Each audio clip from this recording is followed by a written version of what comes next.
ይሄ የዓለማችን ረጅሙ ሰው ነው። ሱልጣን 8 ጫማ ከ3 ኢንች ቁመት አለው። ይህም ሁለት ሰዎች እርስ በርስ ተደራርበው ማለት ነው። እና አንዳንዶች ረጅም መሆን በረከት ነው ብለው ቢያስቡ እንደምታስቡት ቀላል አይደለም። ፍቅረኛ አለ?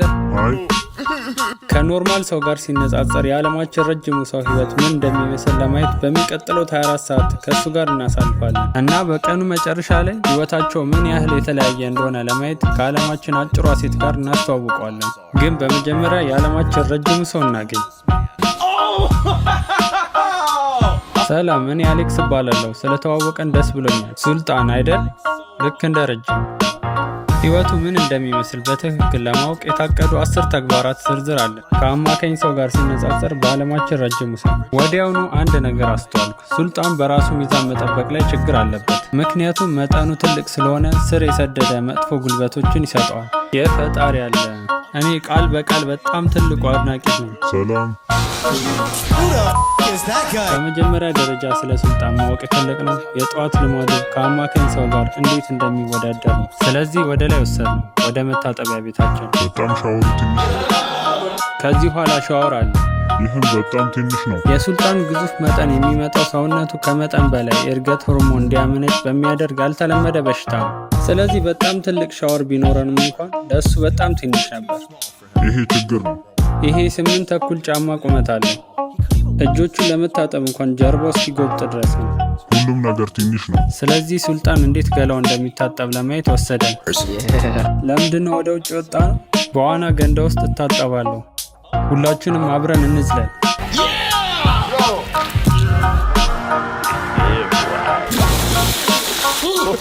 ምን አትገባም እንዴ? ሱልጣን ለምን? እጠላሃለው። አንተ እብድ ነህ። ሱልጣን ገላውን ለመታጠብ ምን ያህል ትልቅ ገንዳ እንደሚያስፈልገው ካየን በኋላ የእሱ መጠን ከሌሎች ነገሮቻችን ጋር ሲነጻጸር ምን ያህል እንደሆነ ለማየት ፈለግን። ልክ እንደ ንጉሳዊ አልጋዬ። ይህ ከሚገኙት ትላልቅ አልጋዎች አንዱ ነው። እንደምታዩት ይህ ለእሱ የህፃናት አልጋ ነው። በ16 ዓመት ዕድሜ አካባቢ ቁመት ማደግ ከሚያቆመው ተራ ሰው በተለየ መልኩ ሱልጣን 30 ዓመት እስኪሞላ ድረስ ማደጉን አላቆመም። ፕሌይስቴሽን 5 አለ? አይ በጣም ትንሽ። ቪዲዮ ጌም እንኳን መጫወት አይችልም። ከ7 ቢሊዮን ሰዎች መካከል በዓለም ላይ ረጅሙ ሰው ከመሆኑ በተጨማሪ ሱልጣን 2 ሌሎች የዓለም ሪከርዶች ይዟል። በዓለም ላይ ትልቁም እጅ አለኝ። ምን? ከእኔ በእጥፍ ይበልጣል። እና በዓለም ላይ ካሉ ትላልቅ እግሮች። ስለ ትልቅ እግር ያላቸው ሰዎች ምን እንደሚሉ ታውቃለህ? ለማንኛውም ያ ማለት ጠንካራ ነህ ማለት ነው። አዎ በጣም ጠንካራ ነኝ። ስለዚህ የክንድ ትግል ለማድረግ ሞክር ነው። በአንድ ጣት ያደርገዋል። 2 ለ1። የፈጣሪ ያለ በጣቱ ላይ የተወሰነ ጥንካሬ አለው። 1 2 3።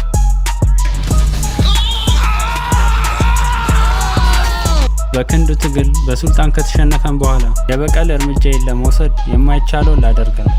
በስቲክ ኖት ውድድር ላይ የዓለማችን ረጅም ሰው ማሸነፍ። ስለዚህ ሱልጣን በቁመቱ ተጠቃሚ ቢሆንም የተሻለ እንቅስቃሴ አለኝ። እሺ ሱልጣን፣ የማስታወሻ ወረቀቱን ከፍ አድርጎ የለጠፈ ሰው ያሸንፋል። ይህንን ለማሸነፍ መልካም እድል።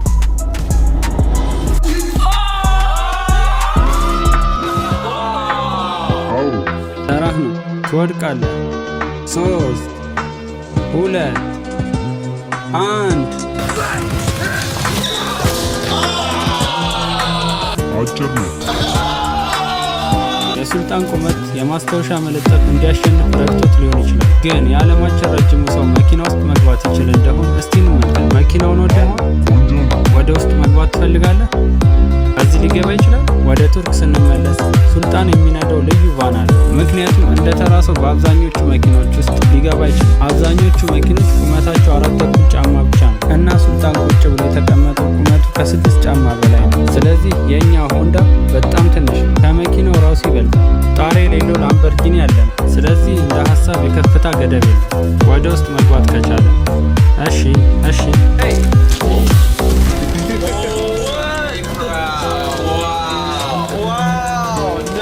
እብደት ነው።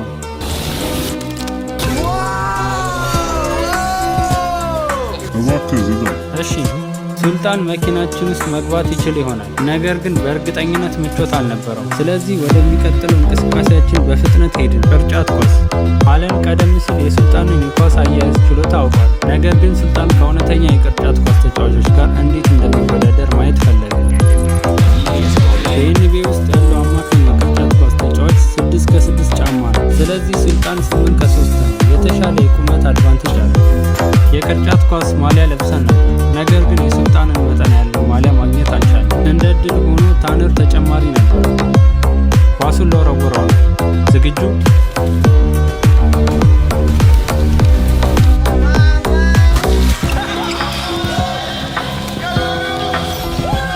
አሪፍ።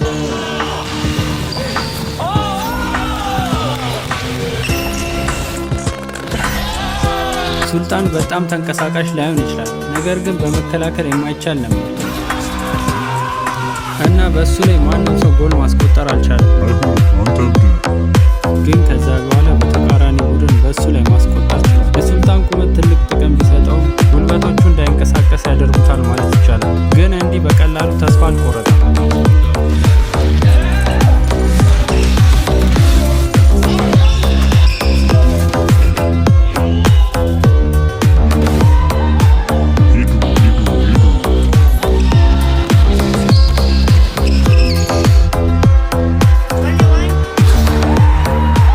በጨዋታው መጨረሻ ላይ የተቃራኒ ቡድን አንድ ብቻ ማስቆጠር ችሏል።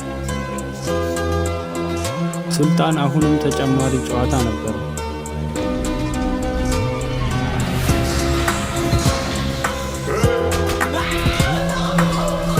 ምን እያረከ ነው?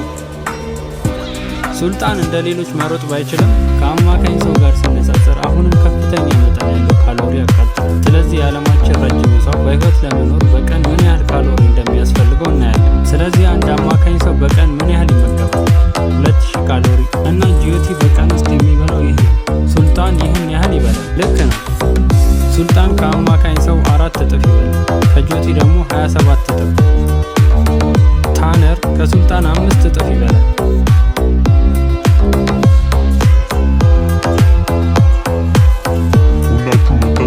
በመጨረሻም የተወሰነ ምግብ። አንተ ከቱርክ ነህ አይደል? ለአንተ የሚሆን ነገር አለኝ። ስጦታው ይኸው። ከቱርክ ነው፣ ምክንያቱም ለቱርክ። ስጠኝ። እኔ በጣም እርቦኛል። እሱ ይኸውና መብላት ይወዳል። ይህንን ሁሉ ራሱ ሊበላ ይችላል። ሙሉም መብላት ይችላለሁ። ብቻ ሁሉን ቀላል ነው። ብዙ ስለምትበላ የምትሸነው ምን ያክል ትልቅ ነው። አንተ እብድ ነህ። ውጣ ከዚህ። ማወቅ ብቻ ነው የምፈልገው። ሂድ። ስለዚህ 3 የዓለም ሪከርዶች እንዳሉ አውቃለሁ። በዚህ ቪዲዮ ውስጥ ምን አይነት የዓለም ሪከርድ እንድንሰብር ትፈልጋለህ? ይህ ቪዲዮ እስካሁን በብዛት የታየ የዩቲዩብ ቪዲዮ እንዲሆን እፈልጋለሁ። ውይ የተሳሳተ ካሜራ። 2 3 ስለ ምግብ ስናወራ የዓለማችን ረጅሙ ሰው ሌላ የዓለም ሪከርድ ባለቤት ሊያገኝ ነው። በዓለም ላይ በጣም ወፍራም ሰው አባታችን። ስለዚህ አሁን የዓለማችን ረጅሙ ሰው ከዓለማችን ወፍራሙ ሰው ጋር ማስተዋወቅ ፈለግን። እሺ ይሄውልህ 3 2 1 አባዬ ወደ ቀኝ ተመልከት። ወደ ቀኝ ነው። ወደ ቀኝ ተመልከት። ወንድ ሁሉንም ሴቶች ማግኘት አለብህ። እኔም እየቀለድኩ ነው።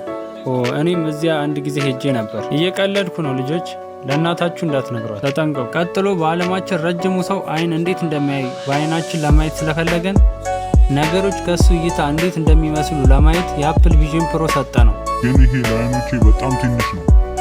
የአፕል ቪዥን ፕሮ ለሁሉም ሰው የሚስማማ አድርጎ ለገበያ ያቀርባል። ነገር ግን የሱልጣን ጭንቅላት በጣም ትልቅ ነው። እንደምናረፈር የዓለማችን ረጅሙ ሰው። ስለዚህ ሁሉም ሰው ሁል ጊዜ ወደ እሱ ስለሚያይ የእሱ አመለካከት ምን እንደሚመስል ለማየት ፈለገ።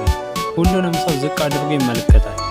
ዋው ይህ በጣም አሪፍ ነው። ይሄ የእሱ እይታ ነው። አሁን እናንተ የእሱን እይታ ታያላችሁ። ከዚህ በፊት አይታችሁ አታውቁም። ይሄ እብደት ነው። እዚያ ምን እያረክ ነው ሱልጣን? አሁን ሱልጣንን በጆቲ ከማስገረማችን በፊት እሷን ለማስደመም ቆንጆ ልብስ ያስፈልገዋል። ስለዚህ ከአማካኝ ሰው ጋር ሲነጻጸር ልብሶች እንዴት እንደሚገዛ ለማየት እየወሰድነው ነው እና ቀደም ሲል ላምበርጊኒ ውስጥ በጣም ስለተቸገረ ወደ ሱቅ ለመሄድ ትልቅ ቫን አዘጋጀ። እንደደረሰን ወደ ሱቁ የሚወስደው አጭር የእግር መንገድ የሱልጣንን ጉልበቶች እያመመው ነበር። አትጨነቅ ሱልጣን፣ እዛ ጋር ነው። ጭንቅላትህን እያየ ወደ ውስጥ እንደገባን ሌላ ችግር አጋጠመ። በሱቅ ውስጥ የነበሩ ሰዎች ሁሉ በቁመቱ በጣም ተስበዋል። ወዲያውኑ ግርግር መፍጠር ጀመሩ። ስለዚህ ሱልጣን ጉልበቶቹን እንዲያሳርፍ የዊልቸር መቀመጫ ሰጠ ነው። ነገር ግን ተከበን ነበር። እሺ ሰዎች፣ ይህንን ትልቅ ጉዳይ ማድረግ አያስፈልግም። ለመግዛት እየሞከረን ነው። ነገር ግን የሚከተለንን ብዙ ህዝብ ማምለጥ አልቻለም። ሰላም የፈጣሪ ያለ። አሁን በሱልጣን የግሮሰሪ ዝርዝር ውስጥ ምን እንዳለ እንመልከት። እነዚህ ፍራፍሬዎች እሱን ለመሙላት በጣም ትንሽ ናቸው። ይኸውልህ፣ ይሄ ለእሱ አሪፍ መጠን ነው። በመጨረሻም ሱልጣን የሚፈልገውን ነገር ቢያገኝም ነገር ግን ህዝቡ አሁንም እየተከተለን ነበር።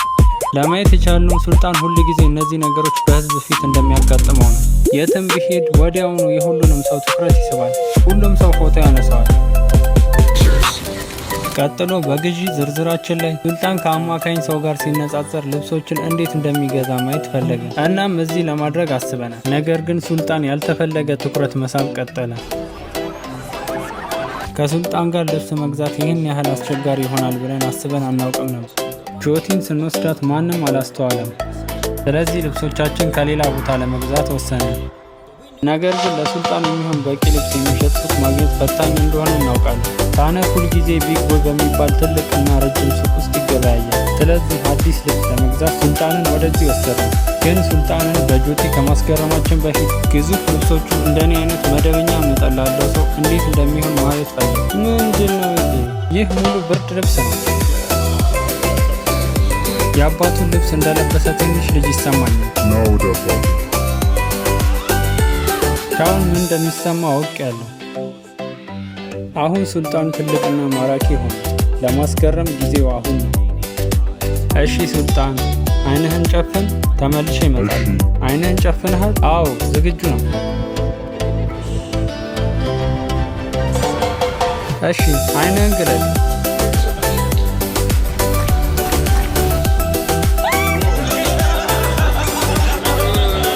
በጣም ደስ ይላል። ግን ለሱልጣንና ለጆቲ ያለን ብቸኛ አስገራሚ ነገር ይህ አይደለም። ምክንያቱም ለእነሱ ተጨማሪ እንቅስቃሴ ያቅደናል። ግን በመጀመሪያ ሱልጣን ከዓለማችን አጭሯ ሴት ጋር ሲነጻጸር ምን ያህል ቁመት እንዳለው ማየት አለብን። ስለዚህ 2 ጫማ ቁመት አለው። እኔ 6 ከ3 ጫማ ነው። እሱ 8 ከ3 ጫማ ነው። ስለዚህ እኔና እሱ አንድ ላይ ሆነን ከሱ ቁመት የፈጣሪ ያለ ሱልጣን ከጆቲ እይታ አንጻር ሲታየህ ነው እና ለእሱ ደግሞ የምትታየው እንደዚህ ነው። ከጆቲ ጋር ባደረግነው ቀረጻ ላይ ክብደቱ 14 ፓውንድ ብቻ እንደሆነ አይተናል። ስለዚህ ሱልጣን እንዴት እንደሚወዳደር ለማየት እንመዝነዋለን። የፈጣሪ ያለ ዋው! 350 ፓውንድ የክብደት ግማሽ ያህል ነው። ታነር? አዎ፣ ያንተ ግማሽ። አዎ፣ የኔ ግማሽ። እሱ የሚበልጥ ክብደት። የሱልጣን እጅ በጣም ትልቅ ከመሆኑ የተነሳ የጆቲ ሙሉ እጅ ከጠቋሚ ጣቱ ያነሰ ነው። አንዱን ቀለበትሽን ማየት ይችላሉ። የሱልጣን ክንድና ጫማ የጆቲን ሙሉ አካል ርዝመት ይሸፍናል። ወይኔ አምላኬ! ጫማውን ተመልከቱት። ወይኔ ትላልቅ እግሮች እንዲህ ነው እንደሚሸቱት። እና አንተ ትንሽዬ ሰው ስለ እግሬ ምንድን ነበር ያልከው? ድጋሚ ይሄ ትልቅ ጫማ ነው። ዛሬ ማታ ሲስ የለም። አይ ትንሿ ጓደኛዬ እወድሻለሁ። ጆቲ አንቺ እና አሁን ተጨማሪ እንቅስቃሴ ሱልጣንና ጆቲን ወደ ጊነስ ወርልድ ሪከርድ ሙዚየም ለመውሰድ ፈለገ። በዓለም ላይ ካሉ ረጅም ወንድና በዓለም ላይ ካሉ አጭር ሴት ጋር ለማገናኘት። እንግዲህ ሱልጣን ከ100 ዓመት በፊት ከሞተ ከዓለማችን ረጅሙ ሰው አጠገብ ቆመ። ጆቲ ከ200 ዓመት በፊት ከሞተች ከዓለማችን አጭሯ ሴት አጠገብ ቆማለች። ግን ማን እንዳልሞተ ታውቃላችሁ? እኔ በህይወት ካሉት ሁሉ በጣም ወፍራም ሰው ነኝ። ቆይ ታነር፣ ክብደትህን የቀነስክ ትመስላለህ። ከቀልዱ በኋላ ቀኑን ከሱልጣን ጋር ማሳለፍ በእውነቱ አይንን የሚከፍት ነበር። አብዛኞቻችን ቀላል የምናደርጋቸው የዕለት ተዕለት ተግባራት ልክ እንደ መኪና ውስጥ መቀመጥ፣ በህዝብ ፊት መውጣት ወይም መራመድ ለእሱ መጠን ላለ ሰው በጣም ምቾት የማይሰጥ ሊሆን ይችላል። ነገር ግን ከፍታን በተመለከተ ፍጹም ተቃራኒ ቢሆኑ ሱልጣንና ጆቲን ሁለቱም የሚያመሳስላቸው አንድ ነገር አለ። መጠናቸው ጥሩ ጊዜ እንዳያሳልፈው ፈጽሞ አይፈቅዱለትም። ስለዚህ ሱልጣንን ከመሰናበታችን በፊት አድናቆታችንን ለማሳየት የመለያ ስጦታ ልንሰጠው አሰበን። ትላልቅ ስልኮችን እንደምትወድ ያውቃል። ስለዚህ ስጦታ ልሰጥህ ነው። በዓለም ላይ በጣም ትንሹ ስልክ። ይህንን መጠቀም አልችልም። በምትኩ ይህን ትልቅ ስልክ ስጠኝ። ትልቅ ስልክ? ይሄ እኮ አይፓድ ነው። አዎ፣ ይህንን ወድጄዋለሁ። ሄሎ፣ አመሰግናለሁ። ቻው። ይሁን እንጂ ሱልጣን ትንሽ ስጦታችንን ወዶታል። ይህም ቪዲዮ ከወደዳችሁት ቻናሉን ላይክ፣ ሼር፣ ሰብስክራይብ ማድረጋችሁን አትርሱ።